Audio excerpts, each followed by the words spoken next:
Assalamualaikum warahmatullahi wabarakatuh. Perkenalkan, nama saya Dina Syakira dengan NIM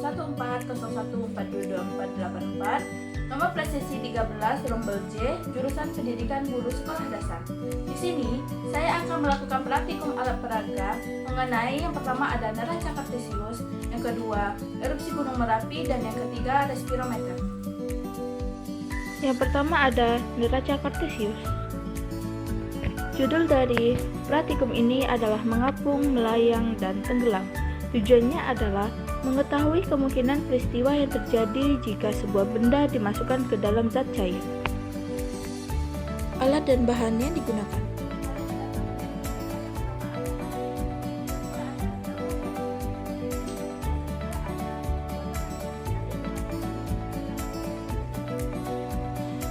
Teori dasar.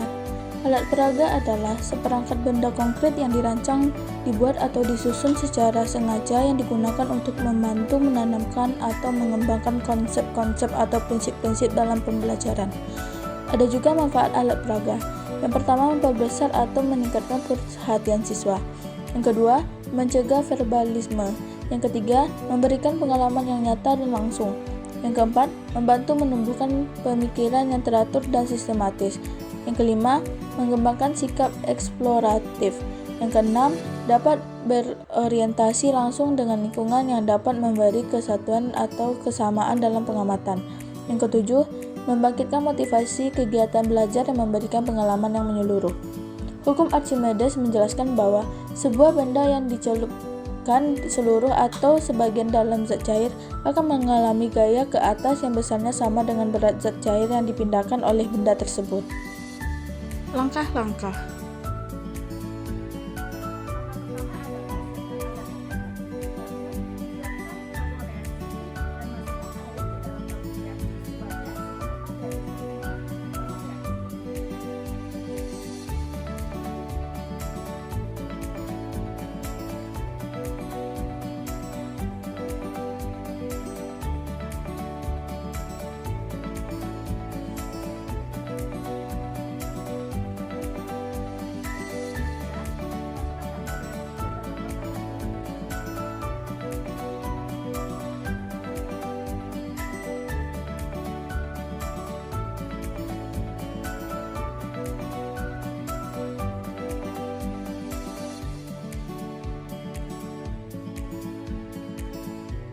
Kemudian, amati yang terjadi.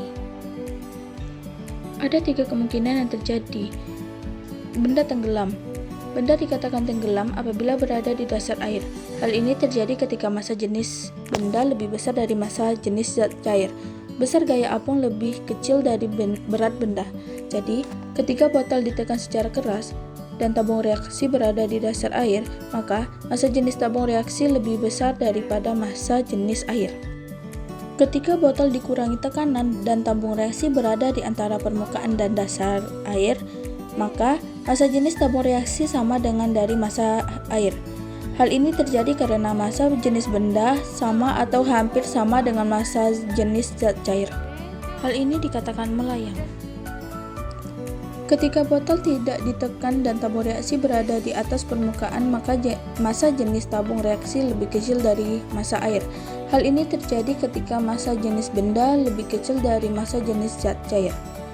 Dan ini dikatakan terapung. Kesimpulan dari praktik ini adalah ketika botol ditekan, ruangan dalam botol akan menyempit. Akibatnya, tekanan di udara akan menjadi udara. Tekanan itu terus dimasukkan ke air dan diteruskan ke segala arah yang dinamakan atau termasuk ke hukum Pascal. Tekanan itu diteruskan pula oleh air ke udara yang ada di tabung reaksi, sehingga volume udara berkurang. Akibatnya, jumlah air yang ada di tabung reaksi bertambah. Bertambah ini berarti jumlah pengalamannya bertambah, jadi tabung reaksi akan tenggelam. Praktikum yang kedua adalah erupsi gunung berapi. Judul praktikumnya adalah erupsi gunung berapi. Tujuannya yaitu mengetahui hasil reaksi yang terjadi antara soda kue NaHCOS dan cuka atau asam asetat CH3COH. Alat dan bahan yang digunakan.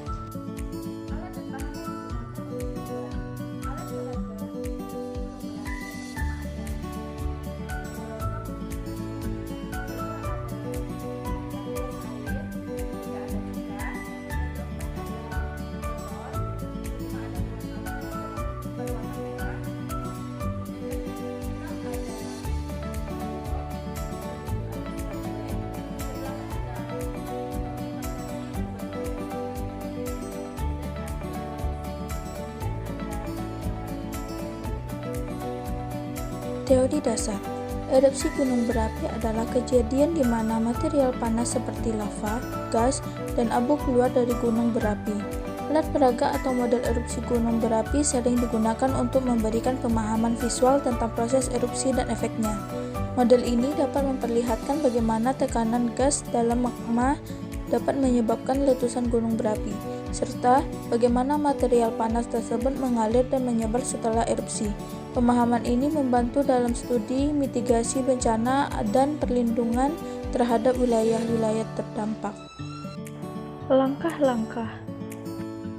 Langkah pertama yaitu siapkan alat dan bahan yang akan digunakan.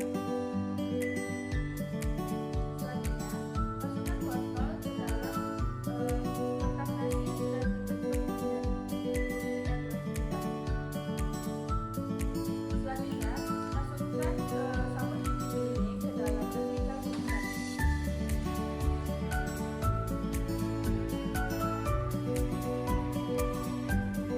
Kemudian, masukkan soda kue ke dalam replika gunung berapi sebanyak 3 sendok makan. Lalu, masukkan pewarna makanan yang berwarna merah ke dalam air.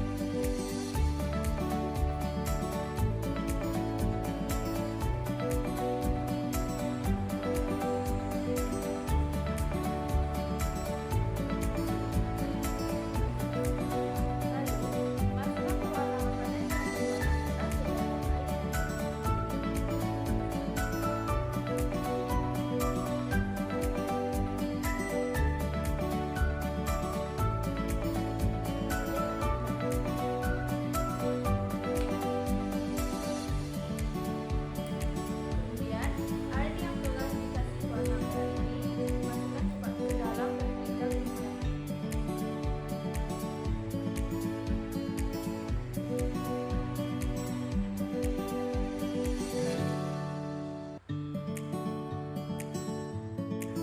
Selanjutnya, masukkan cuka secara perlahan ke dalam replika gunung berapi tersebut dan amati yang terjadi.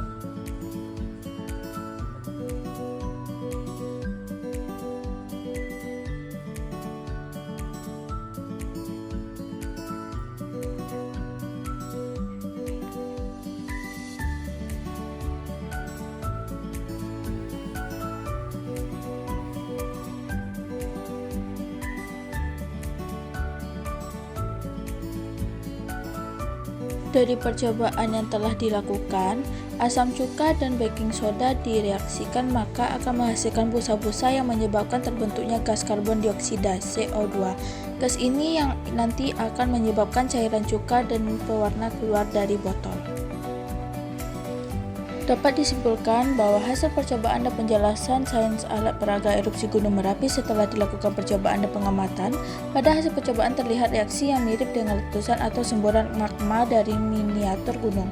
Hal tersebut bisa terjadi karena adanya reaksi antara soda kue bercampur dengan citric acid asam menghasilkan gas karbon dioksida CO2. Gas ini menciptakan tekanan di dalam botol yang akhirnya menyebabkan letusan gunung. Yang ketiga ada respirometer. Judul praktikumnya adalah respirometer sederhana pada jangkrik. Tujuannya, yang pertama mengukur laju respirasi pada jangkrik.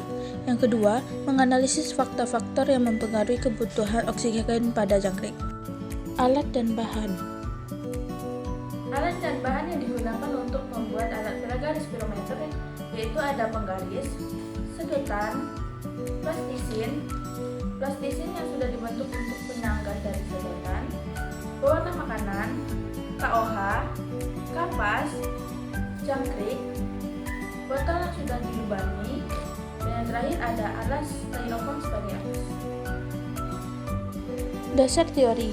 Bernafas adalah proses memasukkan serta mengeluarkan udara ke dan dari dalam tubuh.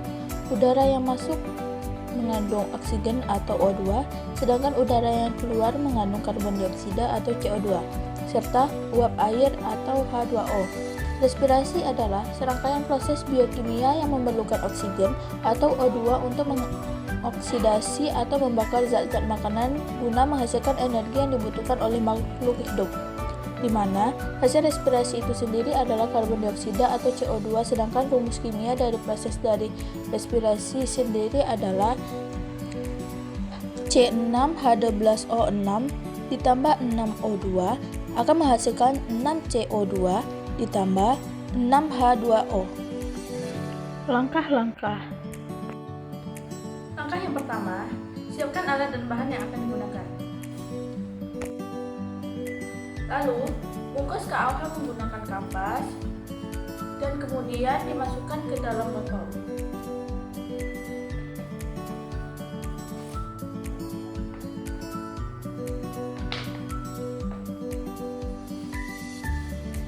Kemudian, masukkan jangkrik ke dalam botol.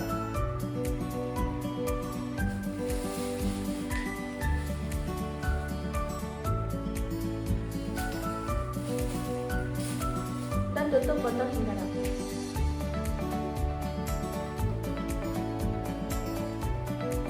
Kemudian, masukkan sedotan ke dalam tutup botol yang telah dilubangi dan dikasih jarak sejarak 3 cm.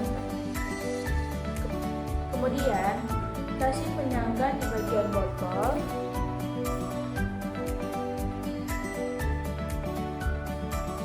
dan bagian sedotan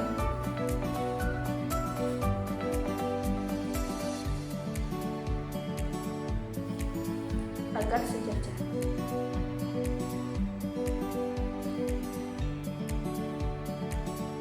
Setelah itu, selimuti tutup botol dengan menggunakan plastisi.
Masukkan pewarna makanan ke dalam sedotan 1-2 tetes.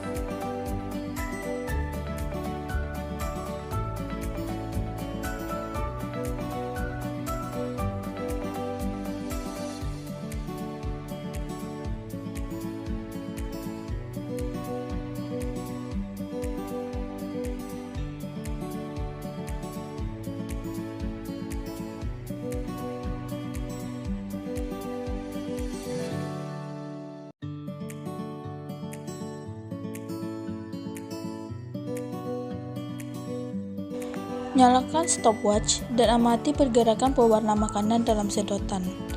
Amati setiap 2 menit kedua, menit keempat, dan menit keenam. Lakukan percobaan kedua menggunakan 2 jangkrik dengan waktu yang sama. Dan percobaan ketiga dengan menggunakan 3 jangkrik dengan waktu yang sama. Dan amati perpindahan pewarna makanan dalam sedotan. Hasil data pengamatan pada 1 jangkrik perpindahan pada 2 menit pertama yaitu 0,5 cm. Perpindahan pada 4 menit adalah 0,7 cm dan perpindahan 6 menit adalah 0,9 cm. Selanjutnya 2 jangkrik perpindahan 2 menit pertama yaitu 0,2 cm, perpindahan per menit adalah 0,3 cm, perpindahan 6 menit adalah 0,4 cm. Dan untuk 3 jangkrik, perpindahan 2 menit pertama yaitu 0,1 cm, perpindahan 4 menit pertama 0,1 cm, perpindahan 6 menit adalah 0,1 cm. Jadi kesimpulan yang dapat diambil adalah cairan pewarna yang semakin bergerak menandakan bahwa jangkrik yang ada di dalam tabung respirometer berusaha bernafas mencari oksigen atau O2. Di dalamnya terdapat KOH berfungsi untuk mengikat CO2 yang dikeluarkan jangkrik. Semakin sedikit jangkrik yang dimasukkan ke dalam respirometer sederhana, maka laju respirasinya semakin cepat. Apabila semakin banyak jangkrik yang dimasukkan dalam respirometer sederhana, maka laju respirasinya akan semakin lambat. Ada beberapa faktor yang mempengaruhi laju respirasi jangkrik. Yang pertama yaitu ada usia jangkrik, yang kedua jenis kelamin, yang ketiga masa jangkrik, dan yang keempat adalah suhu. Baik, itulah 3 praktikum yang saya lakukan. Yang pertama yaitu neraca kartesius, yang kedua erupsi Gunung Merapi, dan yang ketiga respirometer yang dapat saya lakukan. Terlebih dan kurang saya mohon maaf. Assalamualaikum warahmatullahi wabarakatuh.